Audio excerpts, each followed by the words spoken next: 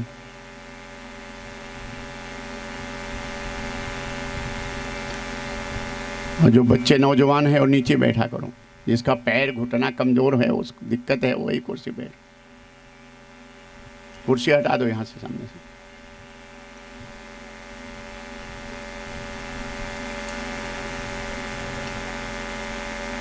एकाग्रता होना बहुत जरूरी है, आगे वाले एकाग्र हो, बहुत जरूरी है।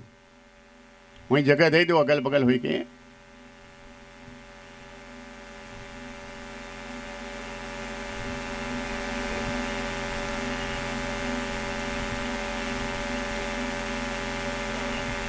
ये सब बच्चे देखो शांति से बैठो हाथ जोड़ करके, नहीं तो लाठी बे पड़ेगी तुम लोगों के ऊपर। ठीक से बैठो। माताएं अपने अपने बच्चों को अपने पास बुला लो।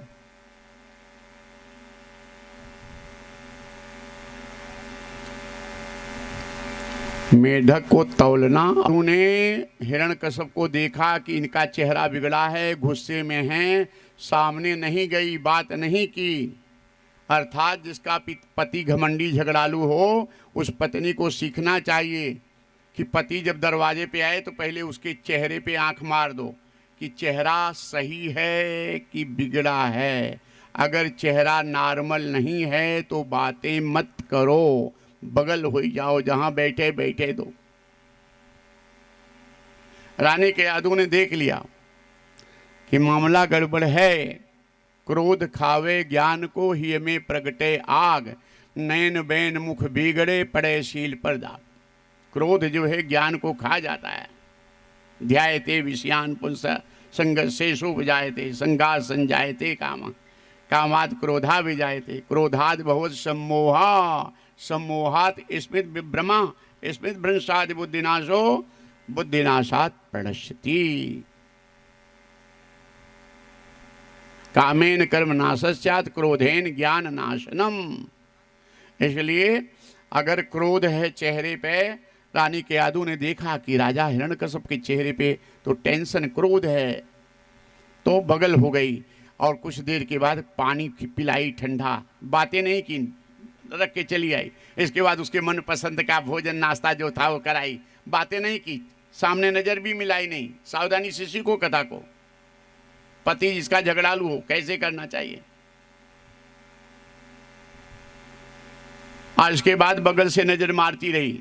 कुछ देर के बाद जब देखी कि नॉर्मल है एकदम चेहरा, तब गई, राजन आपकी भुजाओं में इतनी ताकत है कि त्रैलोक के कांपता है। काला टाइट गया हुआ, ऐसी पत्नी सबको मिले। राजन आपका संकल्प इतना दृढ़ है कि सूर्य भगवान पूर्व से पश्चिम उदय हों, ये असंभव संभव हो जाए, आपका संकल्प नहीं टूट सकता। रानी के यादव ने, राजा हिरण्यकश्यप ने कहा बिल्कुल सही करी है, ऐसी रानी सबको मिले। तब पूछी कि शाम को क्यों चले आए। अगर पहुंचते ही पूछती, जैसे पति को ध्यान दो, अगर चेहरा बिगड़ा है तो बुद्धिमानी से चेहरा देख लो, पहुंचते आंख के चेहरे के ऊपर नजर मारो पति के। अगर झगड़ालू पति है तो नॉर्मल है तो बात करे, नहीं तो बगल हो जाओ, जहाँ बैठे बैठे ने दो, पानी पिला दो, कुछ नाश्ता पानी बगल से देखते रहो। और जब बात करना हो तो थोड़ा पति की बड़ाई करके बात करो, तब झगड़ा कभी नहीं होगा। पति को कभी डांटना है, जब पति खुश रहे तो खूब डांटो, कुत्ते की तरह पूंछ हिलाएंगे पति लोग। बुद्धिमानी सीखो, बुद्धिमानी सीखो। शाम को पूछी, राजन शाम को क्यों चले। हिरण्यकश्यप ने कहा एक नालायक तोता नारायण नारायण कहने लगा। अब कई बार नारायण नाम लिवा लिया। फुसला के क्या कहता था तोता, नारायण नारायण कहता, कैसे कहता था, नारायण नारायण नारायण, समझ में आता, हाँ नारायण नारायण नारायण 108 बार। ओ प्रश्न उठता है कि माता पिता कुल खानदान का जैसे वैसे बेटा बेटी के ऊपर कुछ संस्कार पड़ता है। तो हिरण्यकश्यप राजा जो था वो दैत्य था, महापापी था, अधर्मी था। उसके यहाँ महाभागवत प्रहलाद का जन्म कैसे हुआ, उसके 3 कारण थे। पहला कारण था माता दिति को वरदान कश्यप जी का कि तुम्हारा पौत्र महाभागवत होगा। दूसरा कारण था नारायण नाम भगवान के भाव में आज के दिन ही कयाधु के गर्भ में भक्तराज प्रहलाद की स्थापना हुई। तीसरा कारण था कि हिरण्यकश्यप फिर दोबारा गया जब तपस्या के लिए, तो देवराज इंद्र ने आक्रमण करके प्रहलाद की माँ रानी कयाधु को बंदी बना के ले जा रहे थे। नारद जी आके छुड़ा दिए। ये गर्भवती स्त्री को बंदी बनाए हो? देवराज इंद्र ने कहा इसके गर्भ में राक्षस है, हिरण्यकश्यप का वंश है, नष्ट करूंगा नहीं तो संसार को बहुत पीड़ा देगा। नारद जी कहे नहीं, महाभागवत ऐसे छोड़ दो, संत की वाणी सदा सुखदाई। छोड़ दिए देवराज इंद्र, और नारद जी वरदान दिए कि बेटी तुम्हारे गर्भ में जो बच्चा है मैं वरदान देता हूँ, बिना गर्भवती स्त्री जैसे सुख से रहती वैसे तुम रहोगी, तुम्हें पता नहीं चलेगा कि तुम गर्भवती हो। जब इच्छा हो तब इस बच्चे को जन्म देना। संत की कुटिया में भजन भाव के लिए रख दिए। यही 3 कारण था, नहीं तो कुछ न कुछ तो असर माता पिता का बेटा बेटी के ऊपर पड़ता है। वो माताएं कहती है ना, हाँ जैसे ही माई तैसे ही धिया, जैसे ही ककरी तैसे बिया।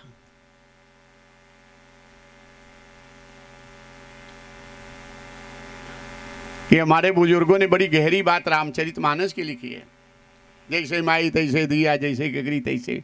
ये भरत जी कहे हैं माँ कैकेयी को, हंस बंस दशरथ जनक राम लखन ते भाई, जननी तू जननी भई विदिशन कछु न बसाय। अरे माँ, हंस की तरह उज्जवल मेरा वंश रघुवंश,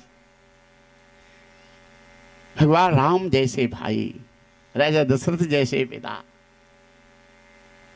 लेकिन हे माँ, जननी तू जननी भई, तू अपनी माँ की तरह निकल गई, जैसे माई तैसे धिया, अपनी माँ की तरह निकल गई। जननी तू जननी भई विधिशन कछुन बसाए, तेरा दोष नहीं, विधि का विधान है। कैकेयी के पिता राजा कैकेय नरेश को वरदान था हर जीवों की भाषा समझेंगे, लेकिन जब उसका रहस्य खुलेगा तो उसी दिन मृत्यु हो जाएगी। कैकेयी के पिता राजा कैकेय नरेश भोजन कर रहे थे, एक चावल नीचे गिर गया थाली से, एक चींटी ले जा रही थी, दूसरी चींटी ने रोक दिया कि तू राजमहल के बाहर की चींटी है, राजमहल का भोजन मेरे हक में है। 2 चींटियों की बात सुनकर राजा कैकेय नरेश हंस दिए। कैकेयी की माँ सामने बैठी थी। कैकेयी की माँ ने कहा, राजन आप अचानक क्यों हंसे, हमें बताओ। राजा कैकेय नरेश कहे, बहुत छोटी सी बात है, कोई बात नहीं। कहे नहीं, चाहे छोटी हो चाहे बड़ी बताना पड़ेगा। जिद कर गई। राजा कैकेय नरेश ने कहा, रानी अगर मैं बता दूंगा तो तुम विधवा हो जाओगी, अर्थात मेरी मृत्यु हो जाएगी। कैकेयी की माँ ने कहा, चाहे जो भी हो जाए आपको बताना पड़ेगा। यही भरत जी ताना मार रहे हैं।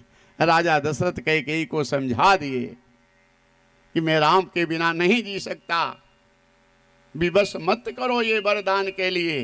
कैकेयी ने कहा कि रघुवंश में कलंक लग जाए, ये भी तो अच्छा नहीं है, आप क्षत्रिय नरेश हैं, अर्थात मैं विधवा हो जाऊंगी चलेगा, लेकिन आप राम बन जाएंगे। यही भरत ताना मार रहे हैं कैकेयी को, जननी तू जननी भई विदिशन, विधि का विधान ही।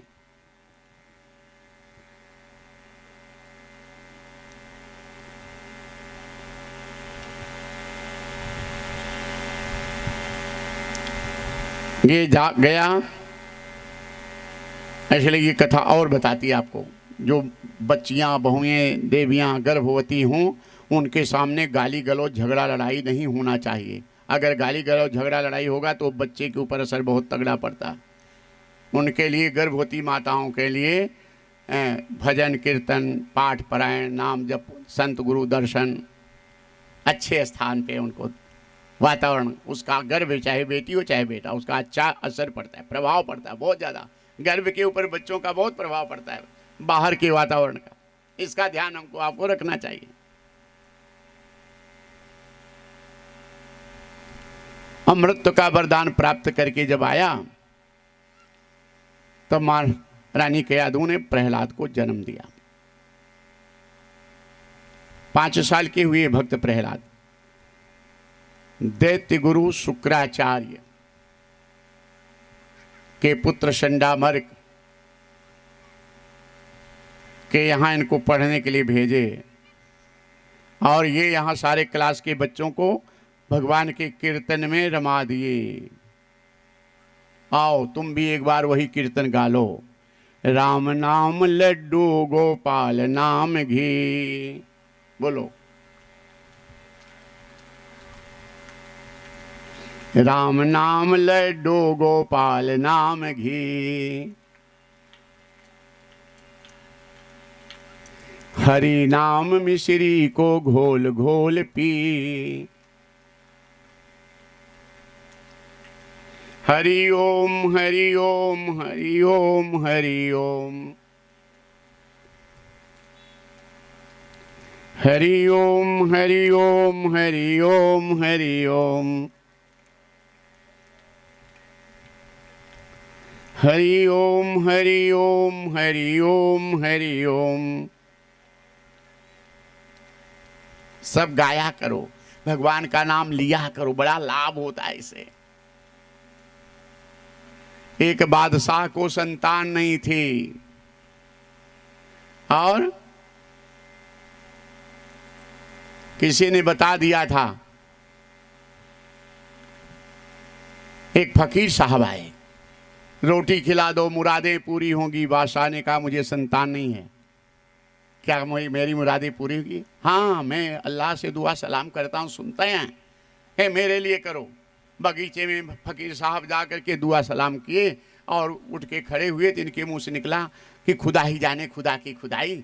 एक यादव बालक ग्वाला गैया चरा रहा था और भागवत कथा का माइक लगा था और वहाँ जय श्री कृष्ण सुन के उसकी आदत पड़ गई जय श्री कृष्ण कहने का, भगवान का नाम हमेशा जैसे, हे जय श्री कृष्ण कहाँ जा रही है, जय श्री कृष्ण कहाँ जा।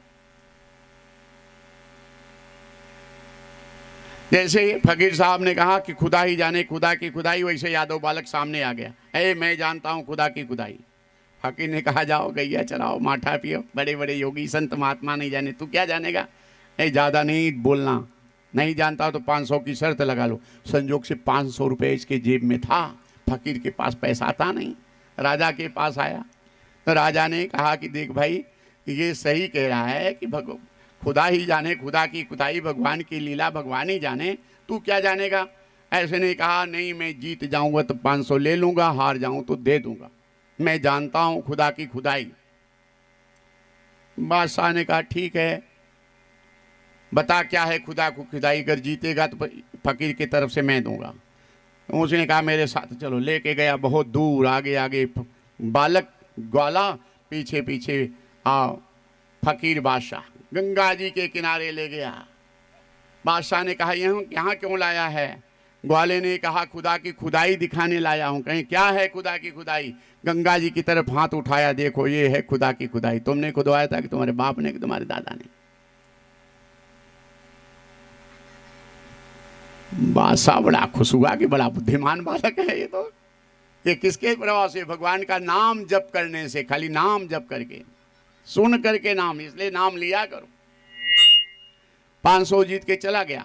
फकीर ने सोचा कि आदत पड़ी है, कल फिर आएगा, 2000 रुपया वसूल नहीं किया तो मेरा नाम भी फकीर ने। और दूसरे दिन जैसे फकीर साहब दुआ सलाम करके उठे और बोले मेरे मन की बात मैं जानूं, ग्वाला सामने आ गया है, तुम्हारे मन की बात मैं जानता हूं। फकीर ने कहा जाओ गैया चराओ, तुम्हें क्या पता, कहीं 1000 की शर्त लगा लो। 500 जीता था, 1000 जेब में था, 1000 की शर्त। फकीर ने कहा 1000 नहीं, आज 2000 की शर्त लगेगी। ग्वाले ने कहा 2000 में मजा नहीं आएगा, 5000। फकीर और ग्वाला जब बादशाह के पास आए तो बादशाह समझ गया कि ये गरीब ग्वाले को फकीर ने फंसा दिया। ऐसा पॉइंट है कि मेरे मन की बात मैं जानूं। अगर तुम्हारे मन में जो है और कोई कहता है कि तुम्हारे मन में सही सही बताया भी और तुम कह दो मेरे मन में ये नहीं है, तो प्रमाण क्या है? फकीर का जीतना पक्का है, ग्वाले का हारना पक्का है। फकीर बोल देगा कि नहीं है मेरे मन में, तब क्या करेंगे?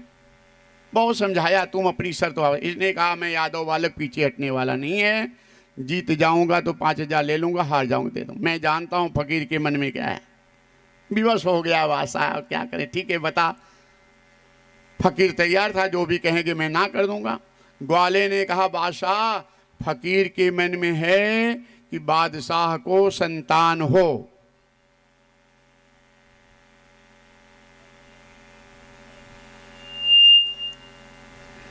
अब बादशाह तो खुश हो गया, बिल्कुल सही कह रहा है।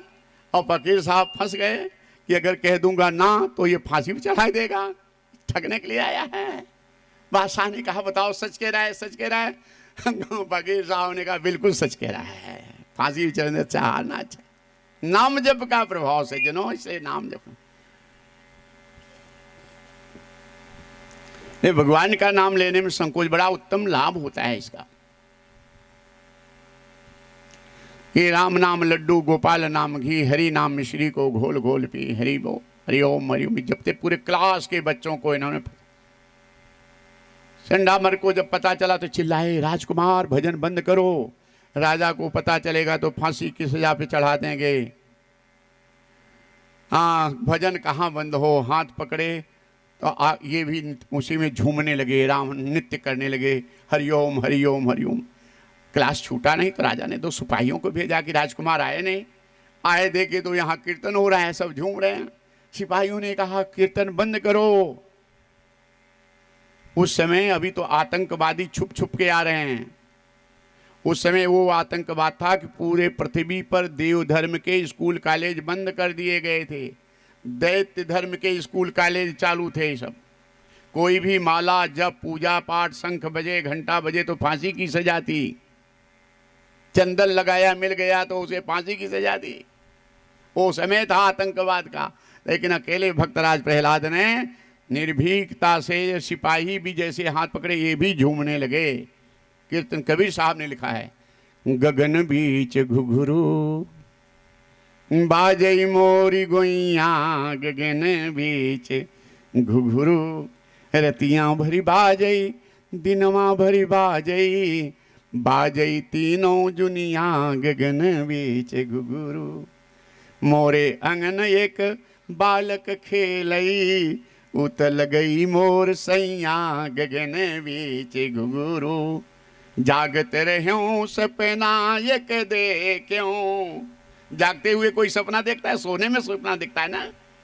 कहीं जागत रहूं सपना एक देखूं, हम हूँ पिया एक ठैया, गगने हृदय रूपी आकाश में ओम की अनहद नाद रातों दिन चल रही है। हृदय की डाली पे जीवात्मा परमात्मा 2 अंगुल के फासले पे बैठे हैं। हम जीवात्मा इंद्रिय द्वार से संसार देख रहे हैं और परमात्मा हमको आपको देख रहे हैं कि मेरी तरफ नजर मिला ले तुम्हारा कल्याण हो जाए। परमात्मा की तरफ इस समय हम लोग परमात्मा की तरफ देख रहे हैं। ये एक सत्संग या ना भगवान को देखना। सन्मुख होई जीव मोहि जबहि, त जन्म कोटि अघनाशों तबहि। सन्मुख अर्थ होता है संसार घर गृहस्थी को भूल कर थोड़ा भगवान की तरफ चलना, भगवान का नाम जब कथा कीर्तन सुने, ये सन्मुख है। ऐसी जीव इधर देख रहा है। सुखिया सब संसार है खावे और सोवे, दुखिया दास कबीर हैं जागे और रोवे। सोने का अर्थ होता है मोह निशा सब सो अनिहारा, और देखिए सपने अनेक प्रकारा। क्या निशा सर्वभूता, अर्थात जिस रात्रि में ये संसार के लोग सोते हैं योगी जागते हैं। सोने का अर्थ पति पत्नी सत्ता संपत्ति ही सब कुछ है। सत्य आत्मा परमात्मा का जिज्ञासा बोध न करना, ये सोना है।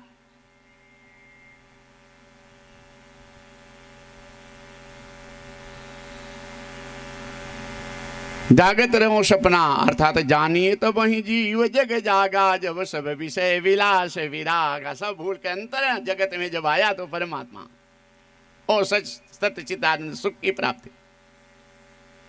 हिरण्यकश्यप आया, भजन बंद हुआ, फांसी की सजा सुना दिया। पहले 1000 पागल हाथियों से कुचलाने के लिए आदेश दिया और भगवान का नाम कीर्तन ऐसे करते रहे विश्वास के साथ।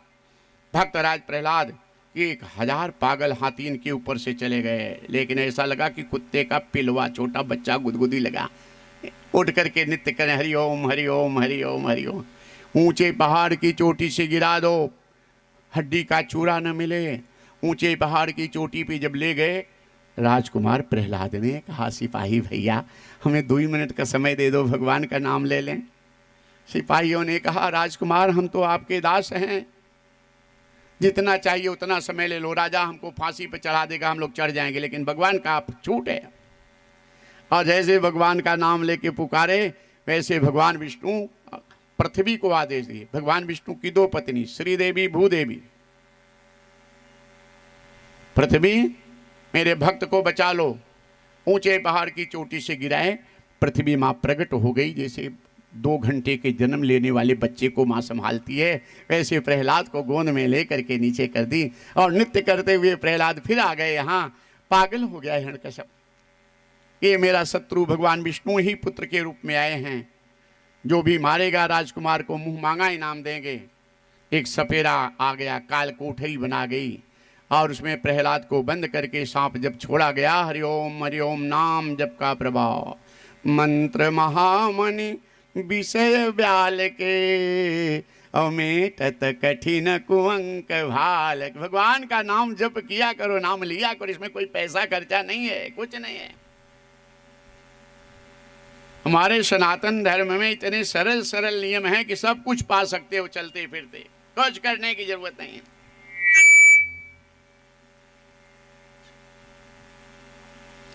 भगवान विष्णु भगवान शिव की प्रार्थना की कि मेरे भक्त की रक्षा कर लो। भगवान शिव प्रहलाद में अपना रूप प्रकट कर दिए, सांप काटने के बजाय गले में जाके बैठ गया। तब सपेरा ने कहा, नहीं विष है, पी के जल जाएगा। और जब विष कटोरे में दिया तो प्रहलाद भगवान के हरिओम के विश्वास के साथ नाम जप करे थे। और भगवान विष्णु जिसका नाम है उसे अपने नाम की चिंता है। आपका नाम है समाज में, तो आपका नाम आप बिगड़ने देंगे? आपके पास जो है अपने नाम की रक्षा करें, मेरा मान सम्मान बिगड़े ना।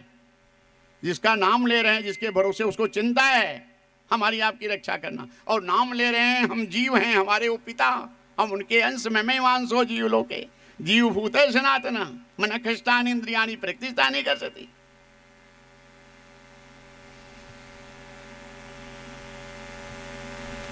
नाम जप करो, संत सदगुरुदेव के द्वारा नाम लेकर के नाम जप करो।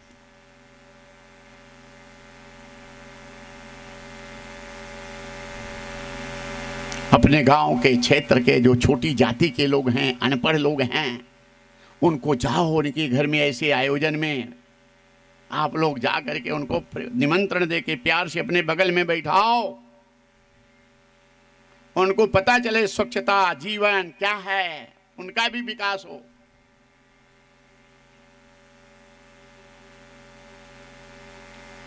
सब धर्मों की जननी सनातन धर्म है। आप जयकारा लगाते हो ना, धर्म की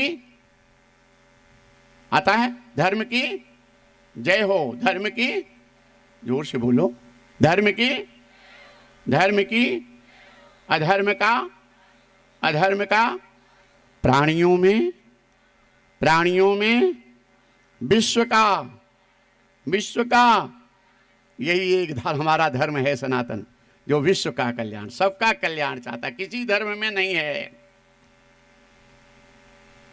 इसकी रक्षा के लिए, इसके लिए अपनों को प्यार दो।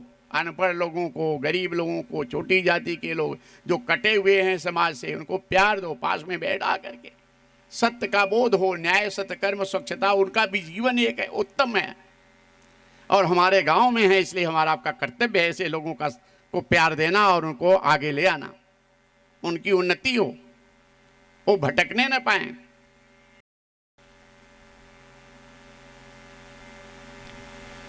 भगवान शंकर की कृपा हुई, वो विष अमृत हो गया। तब राजा हिरण्यकश्यप पागल हो गया।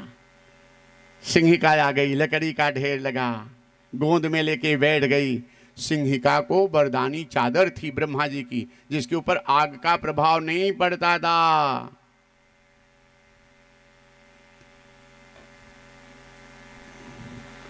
ओढ़ के बैठ गई, चारों तरफ से आग धधकने लगी। सावधानी से सुनना। तब प्रहलाद डरे नहीं, भगवान का नाम जप करते रहे। और भगवान विष्णु आदेश दिए, पवन देवता मेरे भक्त की रक्षा करो। ऐसी आंधी चले पवन देवता कि सिंहिका के शरीर की चादर उड़ा करके प्रहलाद के शरीर में लपेट दिए। सिंहिका जल गई, प्रहलाद फिर बच गए। अर्थात जब चारों तरफ से परेशानी आ जाए, आग धधकने का अर्थ होता है सब दुश्मन हो जाएं, बेटा परिवार कोई न माने बात अपनी, धन दौलत कठिनाई भी चारों तरफ से कठिन हो जाए, कुछ न रहे तो भी इधर उधर भागना नहीं, घर में बैठ के और भगवान के नाम को जप करना विश्वास श्रद्धा के साथ, सब आग बुझ जाएगी, तुम बच जाओगे। ये सब अनुभव की बातें मेरे हैं, करना इसको। हम खाली लिखा नहीं, हम पढ़े, अनुभव किए, वो बता रहे हैं तुमको। हमारे यहाँ सनातन धर्म में दुई और दुई चार की भाषा है, सही है तो मानो, नहीं तो नहीं मानो, बाकी किसी धर्म में नहीं है।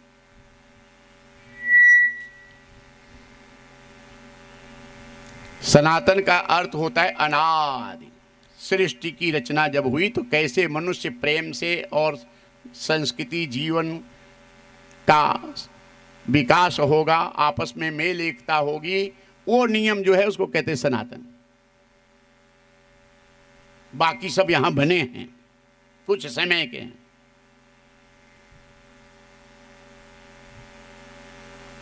हर प्राणी से हमारे यहां प्रेम की भाषा है।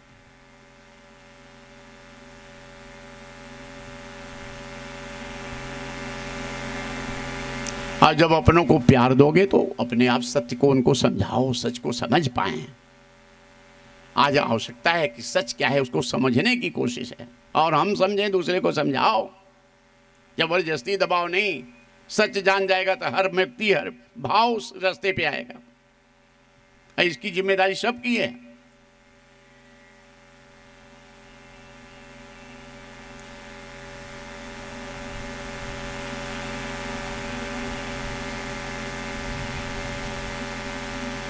लोहे का खंभा लाल करके जब बांधने चला प्रहलाद को, थोड़ा सा डर लगा, भय लगा, तब तक आवाज आई सदगुरु सदगुरु। अर्थात सदगुरु के द्वारा तुमने भगवान का नाम लेके जप किया है, तुम्हारी रक्षा नारायण करेंगे। और लोहे का खंभा शीतल हो गया, प्रहलाद जले नहीं। पुण्यो गंध पृथिव्याम च तेजश्चास्मि विभावशो जीवनं सर्वभूतेषु तपश्चास्मि तपस्विषु। भगवान कहते हैं तेजस अग्नि का तेज मैं ही हूँ, शीतल हो गए, जले नहीं। भगवान के नाम में इतना महत्व है, इतनी शक्ति। तलवार निकाला, कहाँ है तेरे भगवान?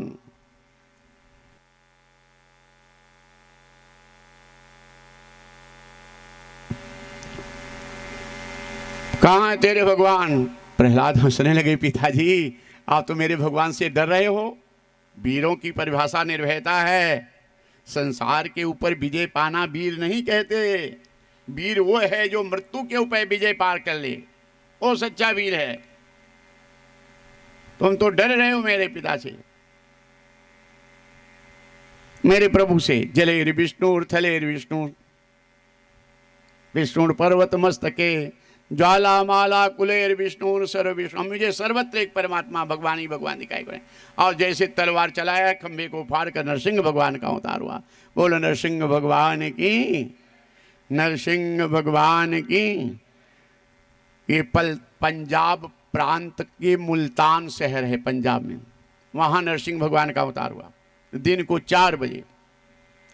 और हिरण्यकश्यप वरदान मांगा था, न दिन को मरी न रात को मरूं। दिन था इसलिए, लेकिन भक्त के कल्याण के लिए भगवान को प्रकट होना पड़ा। प्रबल प्रेम के पाले पड़ के प्रभु को नियम बदलते देखा। अपना मान घटे घट जाए, भक्त का मान न घटते देखा। टूट पड़ा हिरण्यकश्यप नरसिंह भगवान के ऊपर।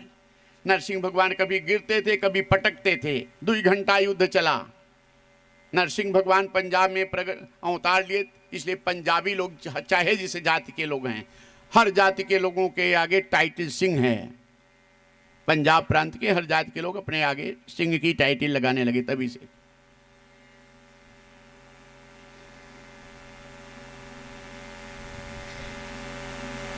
जब सूर्य भगवान अस्त होने लगे,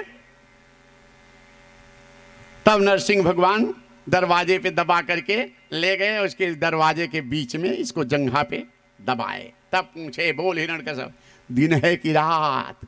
सूर्य भगवान अस्तो गोधीली, पहला वरदान फेल। पहला, न दिन में मरूं न रात में मरूं। दूसरा वरदान, न घर में मरूं न बाहर।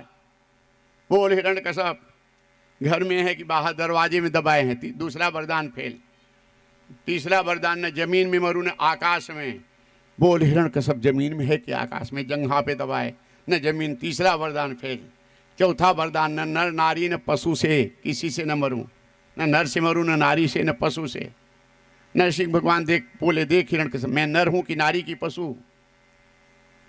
चौथा वरदान फेल। तब हिरण्यकश्यप कांप गया, मैं मारा जाऊंगा और मेरे भक्त को बहुत सताया है।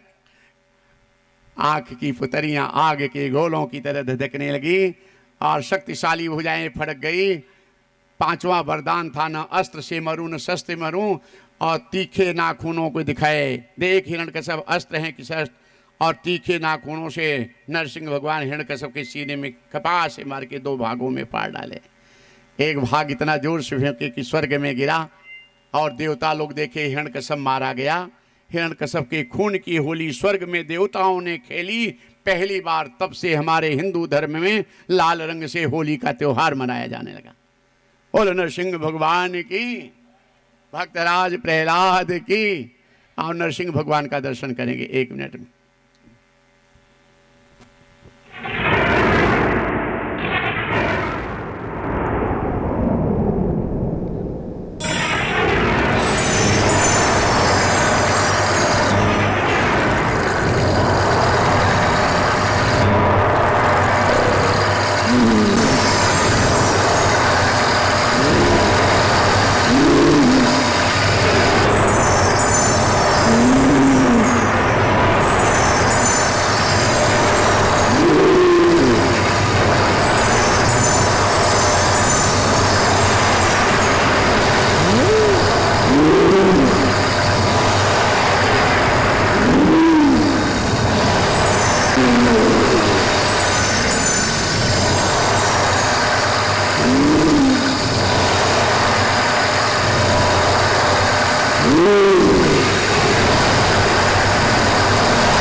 बोल भक्तराज प्रहलाद की, भक्तराज प्रहलाद की।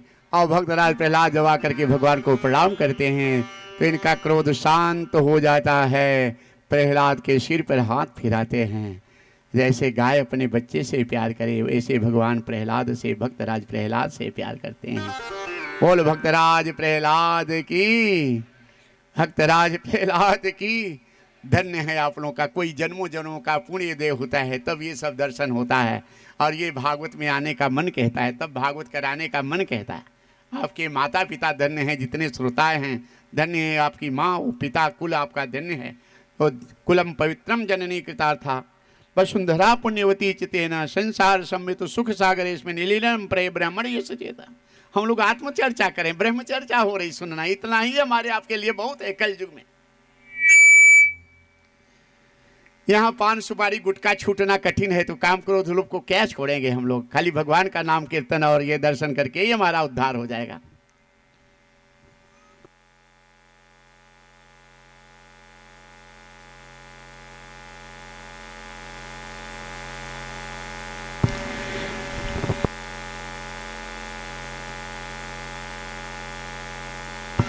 आओ हम वंदन करते हैं भगवान का। ये तेरा दरबार है, हम तेरे दरबार हमारी।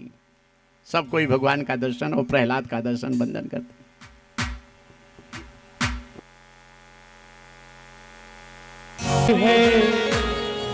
हम तेरे दरबारी, कान्हा है तेरे दरबारी। ये तेरा दरबार है, हम तेरे दरबारी, कान्हा हम तेरे दरबारी।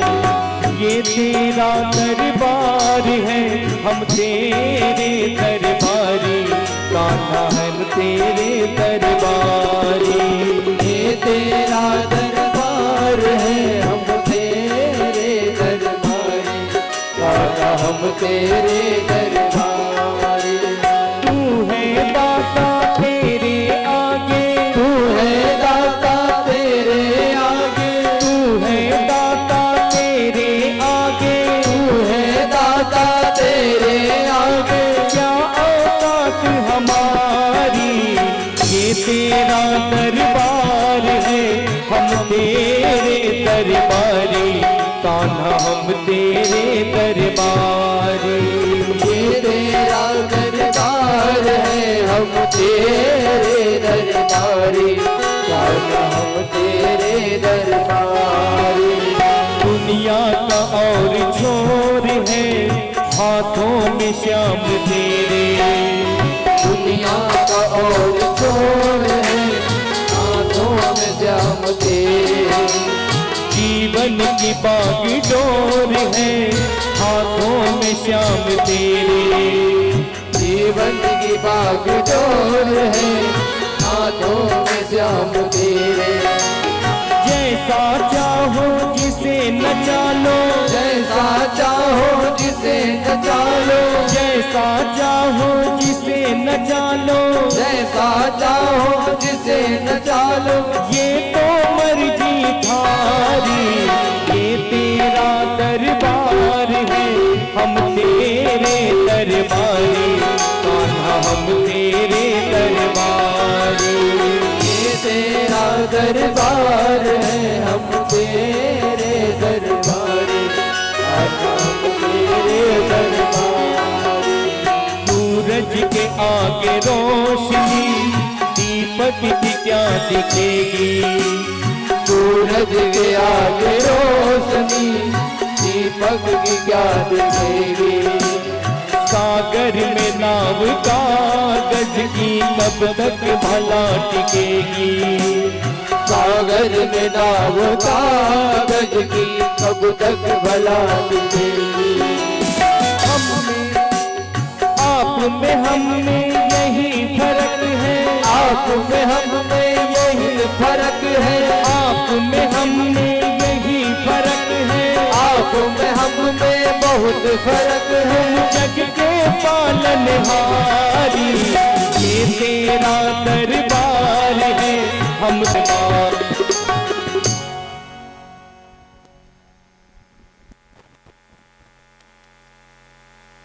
बोल नरसिंह भगवान की, भक्तराज प्रहलाद की, भक्तराज प्रहलाद की। वो कहते ना, जिस नैया के श्याम प्रभु हों खुद ही खेवनहार, वो नैया पार ही समझो, बिना पतवार ही समझो।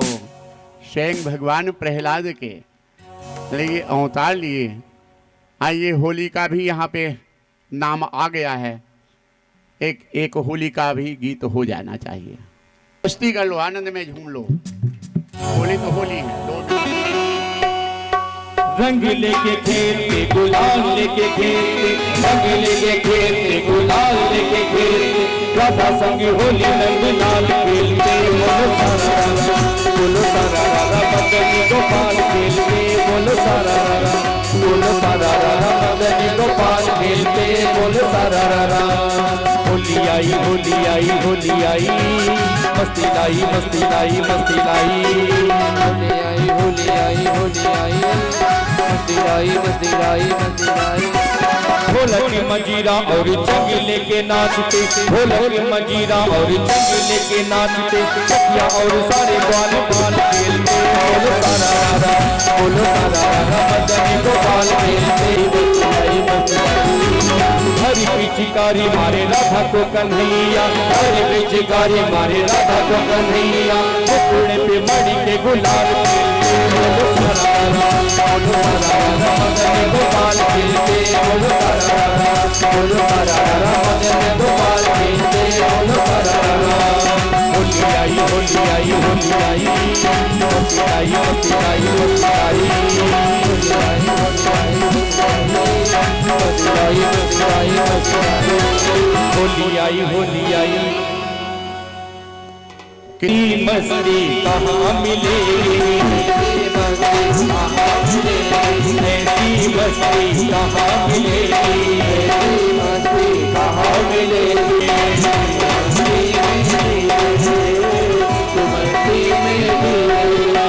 साचा है दरबार श्याम का, साचा है दरबार श्याम का, साचा है दरबार श्याम का, साचा है दरबार श्याम का।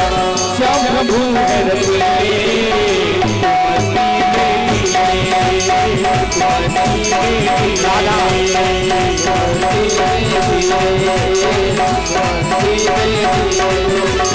राधा की पायल झम झम बाजे, राधा की पायल झम झम बाजे, झम बाजे पायल राधा रानी नाचे, राधा रानी नाचे। श्याम ने छेड़ा कराना,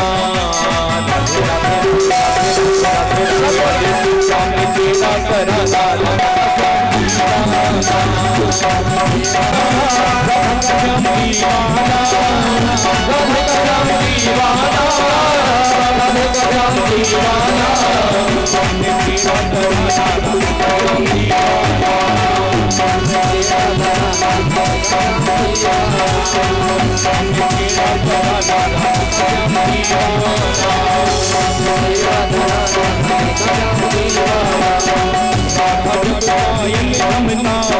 राधा जब पायल झनकावे, कानूनों कटी दौड़े उठावे, कानूनों कटी राधा जब पायल झनकावे, कानूनों कटी दौड़े उठावे, कानूनों कटी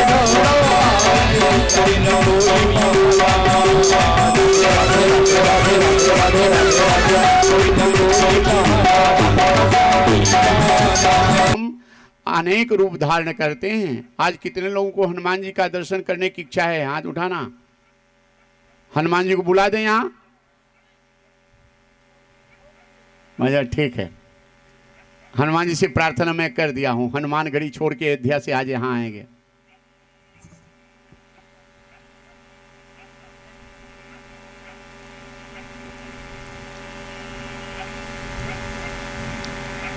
दस बजे तक कथा चलेगी, ध्यान देना। कल एक भक्त कह रहे थे श्रवण गुरु जी के सब बोले थे बहुत जल्दी खत्म हो गया। जल्दी नहीं, 7 से 10 बजे के लिए धर्मराज युधिष्ठिर मंदिर में गए, बेलपत्र भूल गए। एक बेलपत्र भगवान शिव को चढ़ाने से 1 करोड़ कन्यादान का फल मिलता है, बड़ा उत्तम फल है। अर्जुन से कहे कि अर्जुन बेलपत्र लाओ भाई। अर्जुन बेलपत्र लाने के लिए चले तो रास्ते में एक व्यक्ति बड़ा सुंदर घोड़ा लेके खड़ा था। अर्जुन ने कहा भाई ये घोड़ा राजमहल में रहने लायक है, हम क्षत्रिय राजकुमार हैं, क्या दाम लोगे? घोड़ा हमें चाहिए। घोड़े के मालिक ने कहा हम बेचेंगे नहीं। अर्जुन ने कहा बेचोगे नहीं तो हमसे युद्ध करो, घोड़ा चाहिए। घोड़े के मालिक ने कहा हम युद्ध भी नहीं करेंगे। जो सच्चे क्षत्रिय होते हैं वो अन्याय नहीं करते, न्याय की रक्षा का नाम क्षत्रिय है। न्याय की रक्षा जो करे, धर्म की रक्षा करे, उसका नाम क्षत्रिय। अर्जुन ने कहा भाई हमें घोड़ा चाहिए, कैसे दोगे? घोड़े के मालिक ने कहा एक प्रश्न का उत्तर दो, घोड़ा ले जाओ, दाम नहीं चाहिए, खाली उतने में ले जाओ। अगर उत्तर नहीं दे पाए तो शर्त है हमारे यहाँ आजीवन कारागार में रहना पड़ेगा। अर्जुन हंसने लगे, भाई हम गीता का अधिकारी स्वयं नारायण हमको समझे, हम वही अर्जुन हैं। शर्त स्वीकार है। घोड़े के मालिक ने प्रश्न किया, बताओ वो कौन सा देश है जहाँ चारों तरफ पहाड़ ही पहाड़ है, पहाड़ों के बीच में कहीं कहीं रस्सी लटकती दिखाई पड़ रही है। अर्जुन उत्तर नहीं दे पाए, कारागार में बैठ गए। भीम आए, घोड़ा चाहिए, क्या दाम लोगे, बेचूंगा नहीं। युद्ध करो, युद्ध नहीं करूंगा। कैसे दोगे, मेरे एक प्रश्न का उत्तर दो, घोड़ा ले जाओ। शर्त यह है कि उत्तर नहीं दे पाए तो आजीवन कारागार में रहना पड़ेगा। हाँ, भीम भी मुस्कुरा दिए कि हम धर्मराज युधिष्ठिर के भ्राता भीम हैं। शर्त स्वीकार है। प्रश्न हुआ, वो कौन सा देश है जहाँ एक कुआं 4 कुआं को पानी भर देता है, 4 कुआं मिलकर एक कुआं को पानी नहीं भर पाते।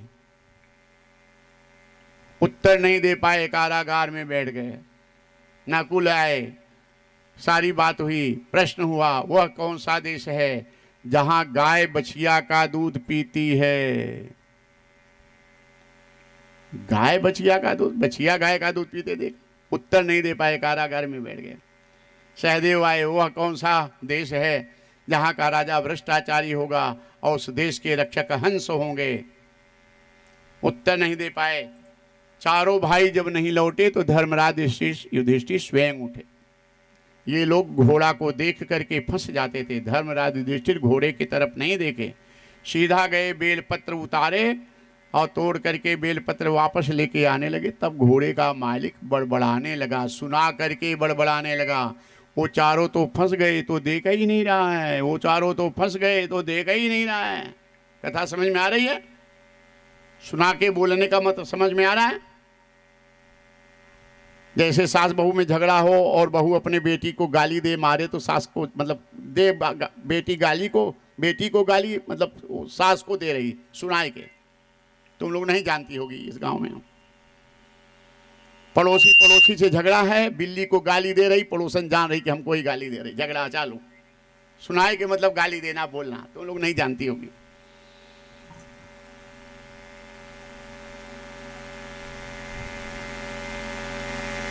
वो चारों तो फंस गए तो देख ही नहीं रहा है, वो चारों तो फंस गए तो देख ही नहीं रहा है।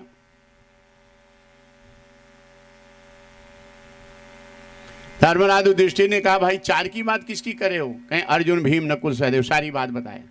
कहें ये हमारे भाई कैसे छोड़ोगे? कहें इनके प्रश्न का उत्तर दो, ले जाओ। शर्त ये है, जिसके प्रश्न का उत्तर दोगे उसी को छोड़ेंगे। चारों में किसी एक का उत्तर नहीं दे पाए तो तुम्हें भी आजीवन कारागार में रहना होगा। धर्मराज युधिष्ठिर कहे, आपकी शर्त स्वीकार है। पहला प्रश्न हुआ, वह कौन सा देश है जहाँ चारों तरफ पहाड़ ही पहाड़ है, पहाड़ों के बीच में कहीं कहीं रस्सी लटकती दिखाई पड़ रही है। धर्मराज युधिष्ठिर मुस्कुरा दिए, अरे भाई तू वेश बदल के आया है, मैं तुझे पहचान रहा हूँ। तू कलयुग है, कलयुग। तेरे कलयुग में चारों तरफ पाप रूपी पहाड़ होगा, धर्म रूपी रस्सी कहीं कहीं लटकती दिखाई पड़ेगी। इसलिए धर्म प्रेमी सज्जनों, ये धर्म की रस्सी पाप के पहाड़ से घिस के टूट न जाए, इसका प्रचार करो, उसकी शक्ति को बढ़ाओ, उसकी रक्षा करो। धर्म की रक्षा आप करेंगे, धर्म आपकी रक्षा करेगा। इसलिए आपकी जिम्मेदारी है। ये तो कथा का आयोजन ये यजमान किए हैं, लेकिन आपकी जिम्मेदारी है कि आप क्षेत्रवासी जितने हैं इसका प्रचार करो, सबको कथा सुने, सबका कल्याण हो, सबके मन में सुख शांति हो, सबके परिवार में अच्छा संदेश हो, एकता हो, हर पड़ोसी में, हर जाति में, हर मानव में प्रेम की, एकता की भावना हो। ये भगवान की सच्ची पूजा है, ये सच्चा यज्ञ है। हर मानव प्यार से है, हर जाति के लोग प्यार से रहें। आपस में ये कटुता जो है हमारे विकास में बाधा है। इसका जितना हो सके उतना प्रचार प्रसार करना। कल से मोबाइल का समय है, मोबाइल से, फोन से, आपके व्यवहार से लोगों को, माताओं की संख्या कम नहीं, फिर भी आप इसका प्रचार प्रसार करते रहना कि कथा बहुत दिव्य चल रही है, आकर के श्रवण करो, सुनो, कल्याण होगा। दूसरा प्रश्न, वह कौन सा देश है जहां एक कुआं 4 कुआं को पानी भरता है, 4 कुआं मिलकर एक कुआं को पानी नहीं भर पाते। धर्मराज युधिष्ठिर मुस्कुराए, अरे तू कलयुग है, तेरे कलयुग में एक बाप 4 बेटों का पालन पोषण कर देगा, 4 बेटे मिलकर बुढ़ापे में एक बाप को संतुष्ट नहीं कर पाएंगे। तू कलयुग है।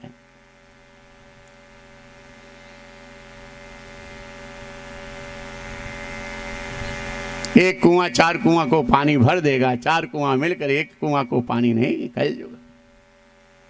तीसरा प्रश्न हुआ कौन सा देश है जहां गाय बछिया का दूध पीती है।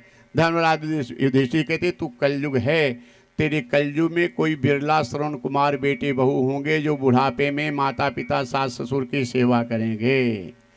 जो प्यार बेटियां देंगी माता पिता को कलयुग में, वो बेटे नहीं दे पाएंगे। हर माता पिता को बेटियों का रास्ता देखने के लिए मजबूर होना पड़ेगा। हर गाय को बछिया का दूध पीने के लिए मजबूर होना पड़ेगा। अभी देख लो, कोई कष्ट है, अगर बेटों को फोन करो तो 100 में 90% बेटे यही जवाब देंगे, पिताजी माताजी मैं पैसा भेज रहा हूँ, अपने दोस्त को भेज रहा हूँ, गाड़ी भेज रहा हूँ, आपको दवा कराया भी नहीं, आने में मजबूरी है हमारी। और बेटियों को एक बार अधीर होके कह दो बिटिया बहुत तकलीफ में है, अगर हो सके तो आ जाओ, पैसा नहीं होगा तो कर्जा लेके आएंगी, 100% बेटियां हाजिर हो जाएंगी, सब छोड़ के आ जाएंगी। अभी देख लो।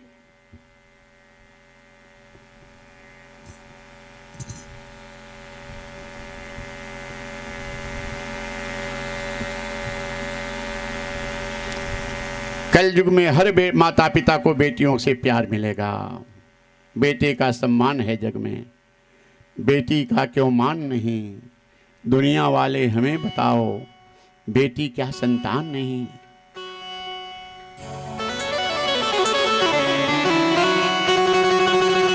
बेटे का सम्मान है घर में,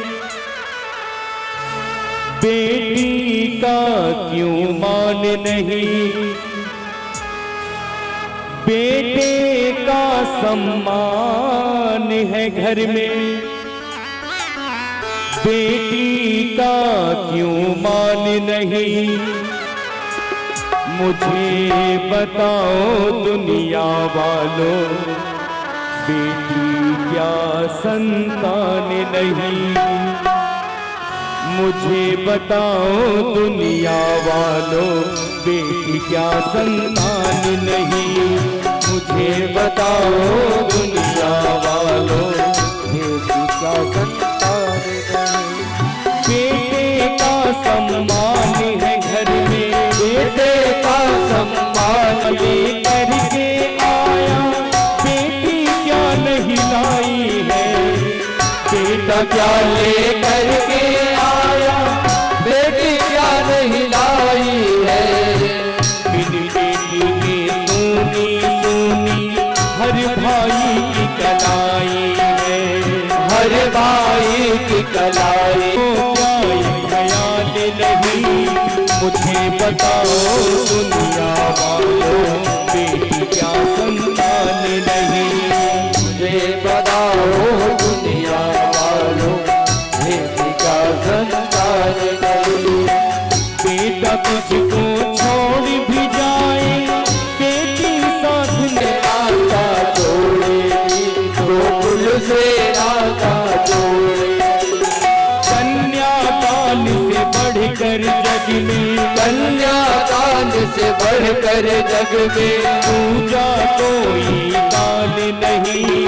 मुझे बताओ दुनिया वालों,